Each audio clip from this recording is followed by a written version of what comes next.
I've seen a lot of people through COVID and through going back to work and approaching going back to school struggle with the same thing. And that is that they expect themselves to be able to just go back out into life like nothing happened. This is the part we enjoy, right? We're reacclimating to our old selves. Why is that so hard?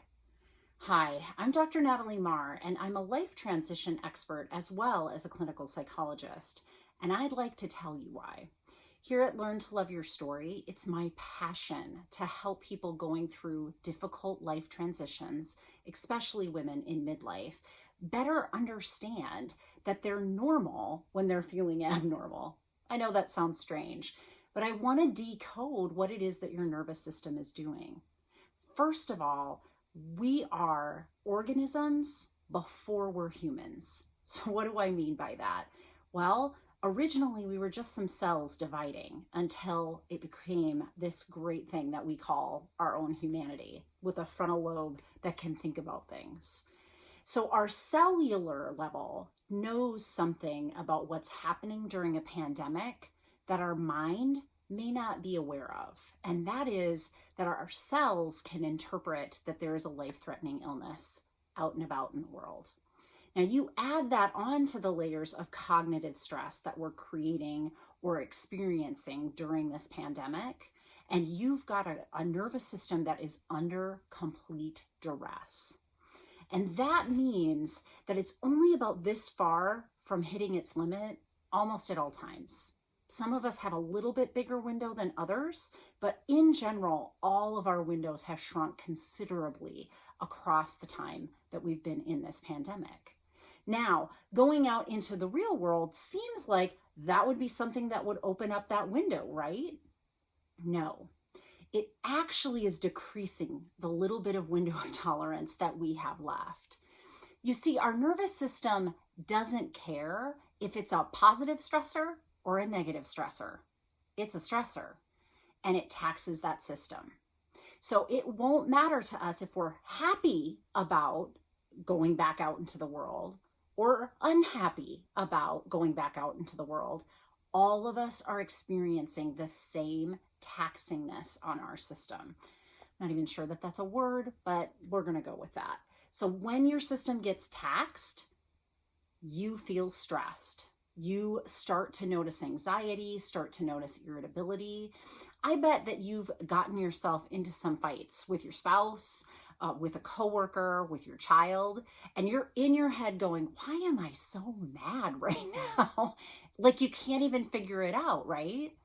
Well, let me decode all of that for you. This is a nervous system that has been under duress for 18 plus months. And now, as you are introducing new levels of that stress, like letting your kids go back to school, reintroducing yourself into hybrid office work or full-time office work, your system is doing the very best it can, but has a little window of tolerance. My tip for you today, first of all, is just to be aware that that's the level that your system is at. Have some respect for this nervous system that didn't tell you a dang thing throughout this whole process about how much it was holding on to. It just did its job, right? Let's respect that about our bodies and our minds. And then second, I want you to do some care towards that nervous system. Now, the nervous system is an interesting thing. It has kind of a flip switch, and I've talked about this in previous blogs and video logs. What happens when it gets too taxed is it blows, right? We want to get that level down. We want to have our window of tolerance be bigger. So we need to tell the parasympathetic nervous system, which is the part of our nervous system that says, hey, everybody, everything is a-okay, to come online. So how do we get that part of us to come online? The easiest way is through breath. And there's a million ways to do breath work. Look on the interwebs. I'm sure you'll find it. In general, though, what we're trying to do is capture longer, deeper belly breaths. Okay, so there's some ways to do this. You can elongate the exhalation. That should also elongate your breath, so you're not breathing rapidly, shallowly, and anxiously. But you also can hold your breath and then blow out slowly. You also can try to take in a deep belly breath so that when you breathe in, your belly goes out. When you breathe out, your belly goes in.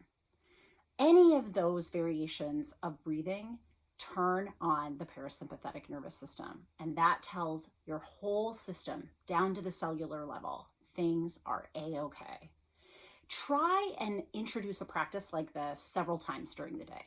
It doesn't take more than 30 seconds of your time, right? Just doing a breathing exercise for 30 seconds 4 or 5 times a day, and you'll start to notice a difference in that window of tolerance. You'll start to expand it again, and you're gonna need it. Just like the kids need school supplies, or you're gonna need more gas money to get to work, you need more window of tolerance. So give it to yourself. Stay compassionately self-aware, and you too can learn to love your story.